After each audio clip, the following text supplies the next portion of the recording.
Donc on en vient à cette mission de la CEDEAO qui devait se déployer ce week-end à Conakry. La question sur la table, a-t-elle été reportée, comme le dit le ministre des Affaires étrangères, ou a-t-elle été tout simplement reportée, comme le pensent certains acteurs de la vie nationale? Reporter ou annulé. Ouais. D'accord. Alors, toujours est-il qu'Aboubacar, on a fait état de cette note verbale que le ministre des Affaires étrangères a adressée à la représentation de la CEDEAO en Guinée. Et cette note verbale est une réponse à une note qui lui a été donc adressée par la représentation de la CEDEAO en Guinée et en date du 9 juin. Donc le 9 juin, le ministère des Affaires étrangères reçoit une note verbale lui annonçant l'arrivée d'une mission de la CEDEAO du 17 au 21 juin. Bien. Donc en réponse, on en a donné un bout. Ouais. Le ministre dit, tout en remerciant la CEDEAO pour cette initiative qui s'inscrit dans le cadre des bonnes relations qui lient notre pays à notre organisation sous-régionale dont il est membre fondateur, le ministère demande le report de cette mission pour des raisons de calendrier des plus hautes autorités guinéennes. Bien. Donc on apprend que justement dans cette note verbale de la représentation de la CEDEAO, et Abakar, vous voyez d'abord une mission qui arrive le 17 et les autorités guinéennes n'en sont informées que le 9 juin. Donc est-ce que cela a été mal pris par les autorités guinéennes? C'est la question à se poser. Il y avait quand même une semaine entre l'annonce de l'envoi de cette mission et le jour où elle devait arriver quand même, Talibé. C'est quand même un moment suffisant pour mettre en place, prendre les dispositions pour le déploiement de cette mission. Oui, mais Aboubacar, est-ce que les raisons de calendrier que les autorités guinéennes invoquent, est-ce qu'elles ne sont pas justement, en tout cas, probantes, puisque on a échangé avec des responsables du ministère des Affaires étrangères qui disent par exemple qu'il y a un déplacement du Premier ministre qui est prévu en tout cas à l'étranger. Ensuite il y a plusieurs membres du gouvernement qui sont censés aller à la Mecque et c'est la Tabaski qui arrive. Donc tout cela présente un calendrier contraignant pour les autorités. Ça peut bien se comprendre. Pour les autorités ça peut bien se comprendre. Puisque plus loin, le ministère ajoute qu'il saisit cette occasion pour demander à la CEDEAO de mettre ce report à profit pour partager les TDR, donc les thèmes de référence de la mission avec les autorités guinéennes. Cette question à Bakar, cette phrase-là, elle a tout son pesant d'or. Est-ce que ça veut dire que les TDR de la note verbale de la CEDEAO informant le ministère, c'est des TDR unilatéraux qui n'ont pas été préalablement discuter avec les autorités guinéennes pour que Conakry et Abuja s'accordent sur les raisons de cette mission? Est-ce que c'est ce que ça sous-entend? Est-ce que ça sous-entend aussi que justement certains TDR, en tout cas certains termes de référence de la note verbale annonçant cette mission ne sont pas du goût de Conakry, parce qu'on a appris à Bakar que parmi les points que la CEDEAO a annoncé, il y avait la mise en place du comité de suivi de suivi évaluation du chronogramme. Alors que ce comité a été mis en place ici. Oui, mais sans la participation de la CEDEAO. Oui, justement. Voilà. Ça veut dire qu'il y a déjà un accroche. Parce que si la CEDEAO estime qu'elle vient pour justement la mise en place de ce comité, alors que la transition, les autorités de la transition ont déjà mis en place ce comité, ça veut dire que déjà c'est un point de friction. Est-ce que à travers cette note, le ministère des Affaires étrangères, donc les autorités de la transition, voudraient que l'on discute d'abord du menu pour que ce qui n'est pas de son goût soit élagué, pour qu'on accorde les violons. Et toujours est-il que Aboubacar, selon plusieurs sources, la CEDEAO depuis plusieurs semaines cherche à se rendre à Conakry, mais ce n'est pas évident parce qu'il y a elle se heurterait à quoi exactement? Est-ce qu'elle se heurte à un refus ou à une incompréhension de la part des autorités de la transition? Qu'est-ce qui se passe exactement?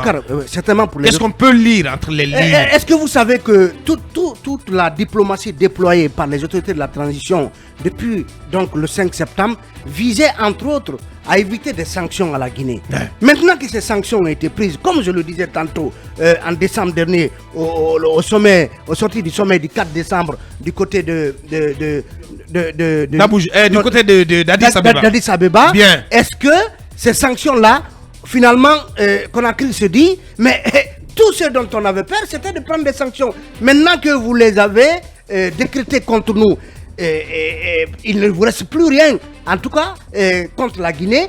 Et donc, en attendant, nous n'avons pas peut-être besoin de cette mission parce qu'on estime que la transition, en tout cas, peut-être du goût des autorités, au regard des évolutions. Ce chronogramme, il évolue tant bien que mal. Donc, je me pose des questions de savoir, est-ce que, mais on sent dans la lettre... On peut pas tout de même quand même refuser que la CEDEAO arrive à Conakry, absolument. La CEDEAO continue de faire son job, le job de suivre quand même l'évolution du processus de transition. Moi, je pense aujourd'hui que l'une des choses... C'est pas possible, c'est impensable. On ne peut pas faire sans la CEDEAO. Pour terminer, c'est que moi je pense, c'est qu'aujourd'hui, il y a même la question même de ce médiateur-là, de la CEDEAO, qu'il faudrait revoir.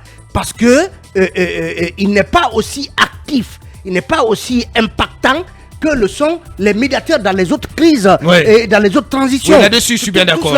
C'est des questions à se poser. Bien. Manu, sur cette mission avortée, on va dire comme ça. Quelqu'un m'avait dit il y a à peu près un mois que la CEDEAO est en train de prier pour revenir en Guinée. Non, Manu, attends, arrête. J'ai bien envie aujourd'hui. Arrête un peu ton char, Manu. Abakar, je crois à mes sources. Je crois à mes sources. La CEDEAO est en train de prier. Donc, une façon de dire la CEDEAO est en train de se battre pour revenir en Guinée. Ça se dit pas sur un plateau, monsieur. Mais comment ça? Les faits, l'enchaînement. Prier. L'enchaînement des choses. L'enchaînement des choses, Abakar est en train de Emmanuel, on devrait dire la CEDEAO fait des pieds et des mains, mais pas prier. C'est pas diplomatique. Mais il y a quand même ça. Il y a quand même un médiateur qui s'est tenu au moment. Mais non, attendez quand même. Non, ça c'est Abouakar, ça c'est pour ironiser. Mais non, attention, la question de la CEDEAO pris pour revenir, c'est une info que j'avais de source crédible. Mais une info, ça c'est une info qui n'a qu'un sens, monsieur. D'accord. Ça c'était pour dire que l'enchaînement des choses aujourd'hui donne effectivement une certaine vue, en tout cas de divergence, de point de vue divergent entre la CEDEAO et la Guinée par rapport à la conduite de la transition. Qu'est-ce qui s'est passé avec, évidemment, Talib l'a rappelé, cette note verbale de la CEDEAO qui vient, moi j'ai appris qu'elle est venue sans TDR, donc parce que le TDR n'était pas clair. Je pense que c'est le cas. Il n'y a pas à dire que le TDR n'était pas clair. En fait, la note verbale est venue sans TDR. Sans TDR. Avec les points inscrits à l'ordre du jour, à l'ordre de la visite, mais il y avait ces points. Oui, mais ça c'est pas, on peut pas appeler ça des TDR. Absolument, voilà. Bien sûr. Oui, sans TDR. Et l'autre chose, c'est que de telles visites sont toujours ficelées de façon diplomatique. De combien d'accords? Les deux parties travaillent pour ficeler cela, ce qui n'a pas été le cas. Et j'ai appris que quand la Guinée a reçu la note, évidemment, la réponse du ministre des Affaires étrangères était aussi par note verbale pour dire au médiateur qu'on n'est pas préparé, on n'a pas été informé à l'avance, on n'a pas les TDR de la visite, les autorités guinéennes sont suffisamment chargées, il y a un problème avec le calendrier, donc il faut reporter la visite et réorganiser cela. Mais pour autant, Manu, si tu me permets, pour autant, Manu, cette mission de la CEDEAO, elle a été annoncée par Dr Touré Aliou lorsque les Ibrahima Sori Diallo du BOC et d'autres acteurs donc, réunis au sein de la convergence des acteurs prenant part au cadre de dialogue inclusif en Guinée se sont rendus à Abuja. Le président de la commission de la CEDEAO avait annoncé le déploiement prochain d'une mission de la CEDEAO à Conakry. Je suis tout à fait d'accord avec vous. Donc on ne peut pas se lever un beau matin pour dire qu'on n'était pas au courant quand même. Une mission de la CEDEAO, s'il vous plaît, si vous permettez, avocat, une mission de la CEDEAO n'est pas forcément le médiateur. Ça peut être une mission technique, on en a connu pour élaborer le calendrier. On a annoncé une mission de la CEDEAO, on n'a pas dit que c'est le médiateur. Mais pourquoi ce problème avec le médiateur, selon les informations que j'ai eues? Le médiateur, semble-t-il, avait travaillé avec les autorités guinéennes sur le cadre de dialogue inclusif interguinéen. Les travaux donc de ce cadre, avant les résolutions qui ont été remises au chef de l'État, semble-t-il, le médiateur était sur toute la ligne avec l'État guinéen. Et il était attendu à la remise du rapport au chef de l'État. Il n'est pas venu. Il n'a pas dit pourquoi il n'est pas venu. Mais il s'était annoncé à la remise officielle du rapport. Et ça déjà, c'était un premier point de friction depuis le départ. La deuxième chose, c'est que il semble que depuis que Thomas Boniaï a quitté la Guinée, il ne s'en est plus préoccupé. Et à un moment, c'est vrai, on a même parlé de ce gospel auquel il ne s'en est pas préoccupé. Il n'a pas fait Justement, il ne faisait pas de retour à la Guinée. Il ne travaillait pas sur la question guinéenne. Alors que du côté de la Guinée, selon mes informations, tous les travaux, toutes les étapes des activités qui étaient en cours de réalisation, le rapport lui était envoyé. Mais il n'a jamais agi. Et il semble que ce qu'on lui en veut aussi, c'est que durant tout ce temps où il s'était mis dans un silence, il n'a pas mis cela à profit pour aussi échanger avec les acteurs qui sont en divergence de vue avec le CNRD sur la conduite de la transition. Oui, j'apprends qu'il n'a pas totalement amorphe. J'apprends qu'il n'a pas mis ce temps à profit pour travailler avec ses forces vives également, pour ne serait-ce que essayer de comprendre leur position et voir comment rapprocher ses positions avec le CNRD. Donc, en clair, on peut dire que, selon en tout cas mes informations, Thomas Boniaï s'était mis en congé.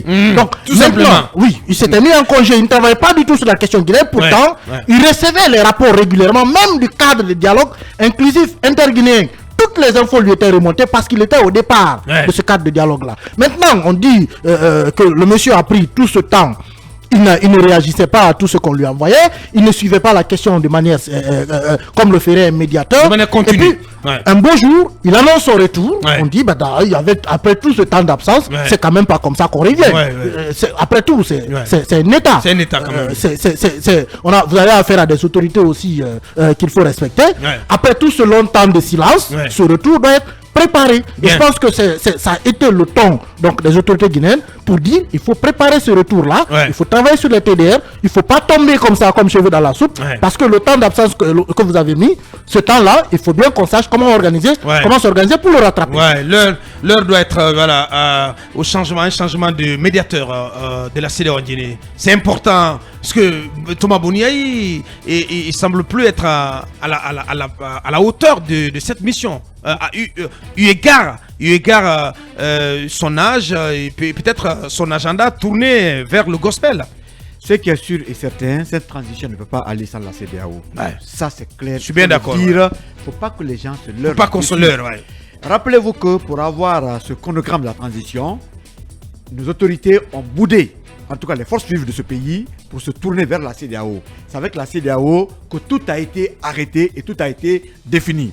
Donc la CEDEAO ne peut pas être mise à l'écart. J'ai une autre inquiétude.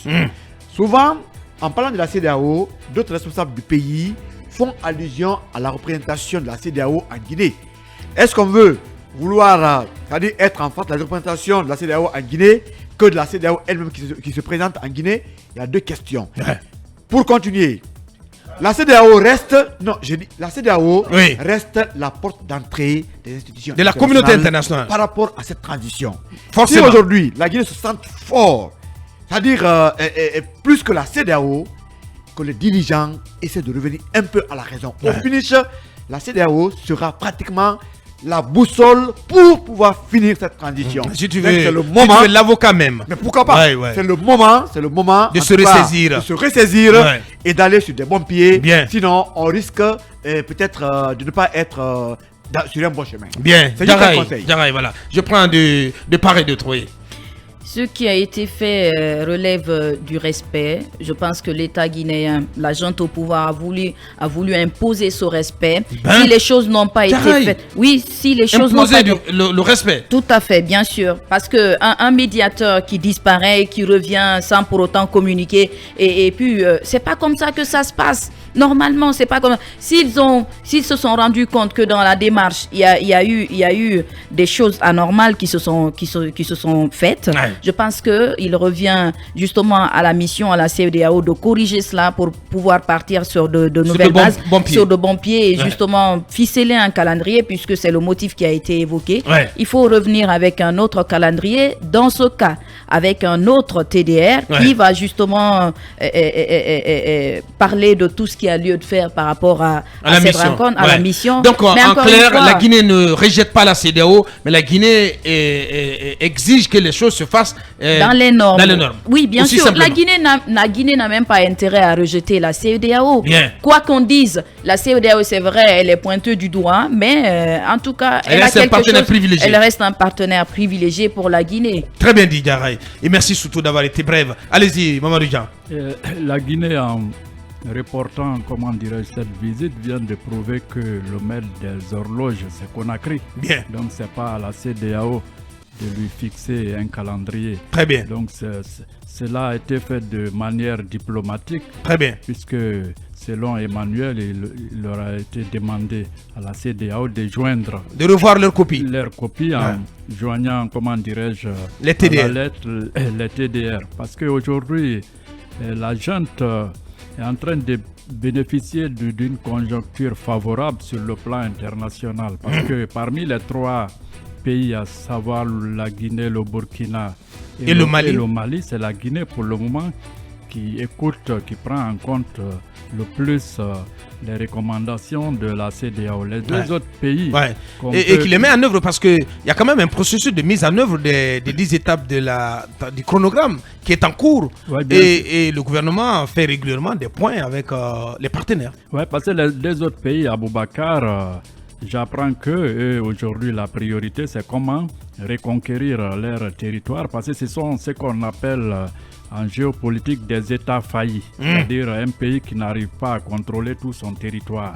Donc il paraît que comme Wagner n'arrive pas à venir au bout des rebelles, des Touaregs et autres, des djihadistes. Donc ils seraient en quête d'un autre, comment dirais-je, partenaire qui viendrait même implanter, pourquoi pas, des usines de production d'armes. Donc quand des pays sont dans cet esprit, ça veut dire que cette sous-région est menacée. Elle est menacée. Donc c'est pourquoi il faut caresser dans le sens du poil cette junte qui est à Conakry, parce qu'elle quand même reste disponible au dialogue. Elle est en train de coopérer. Bien. Donc il ne faut pas perdre ça de vue. Merci. Mamadou, pour en terminer, avant de recevoir notre invité.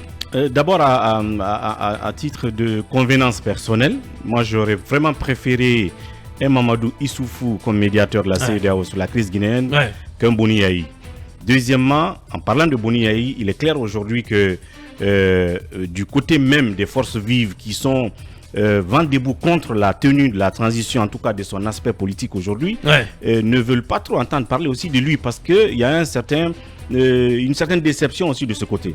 Donc, si en même temps il ne se comprend pas avec le gouvernement guinéen, ça veut dire qu'il y a une conclusion à tirer, c'est qu'il faut changer de médiateur.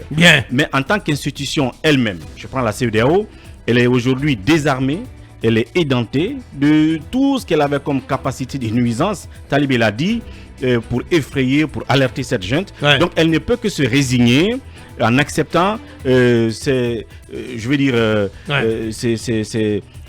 genres d'attitude venant du gouvernement qui peut refuser catégoriquement sa demande à venir, même s'il y a des motifs pour expliquer cela. Mais donc on peut estimer que la CEDEAO a tiré toutes ses balles contre la Guinée. C'est cela aujourd'hui, parce qu'elle n'a pas épuisé de ses cartes sans pouvoir atteindre la cible. Mais en tant qu'une entité, je veux dire en tant qu'une institution multilatérale, elle a aussi intérêt, et je crois que c'est ce qu'elle va faire, à faire dans la réelle politique. Donc au lieu de répondre au tic au tac, elle va un peu continuer dans la négociation, et je pense que c'est pour cela qu'elle va devoir négocier pour avoir un rendez-vous harmonisé. Il y a quand même 2 points qui nécessitent que la CEDEAO, la mission vienne. La première, c'est parce que déjà, Mori Kondé, en lançant les activités du comité de suivi de la mise en œuvre du chronogramme, a dit que la CEDEAO devait jouer son rôle, n'est-ce pas, de mobilisateur des partenaires. Effectivement, pour lever des financements. Oui, d'où notre question dans notre émission diplomatique la dernière fois. Est-ce que c'était contraignant pour la CEDEAO? Est-ce que c'était une obligation que la CEDEAO justement se mette sur ce terrain-là? Donc il y a lieu qu'elle vienne clarifier ce point avec le gouvernement guinéen. Très bien. Deuxième point qu'il faut clarifier, c'est justement le terme que la CEDEAO utilise, parce qu'elle vient entre autres pour la mise en route d'un comité qui a déjà été mis en route par Mori Kondé, dont les activités, la dernière fois on l'a vu, il a fait le rapport de l'évolution. Donc ces 2 points, ne serait-ce que ça, nécessitent que les 2 parties se retrouvent pour trouver un terrain d'entente. Bien dit. C'est ce qu'on pouvait dire donc sur l'arrivée avortée de cette mission de la CEDEAO à Conakry ce week-end.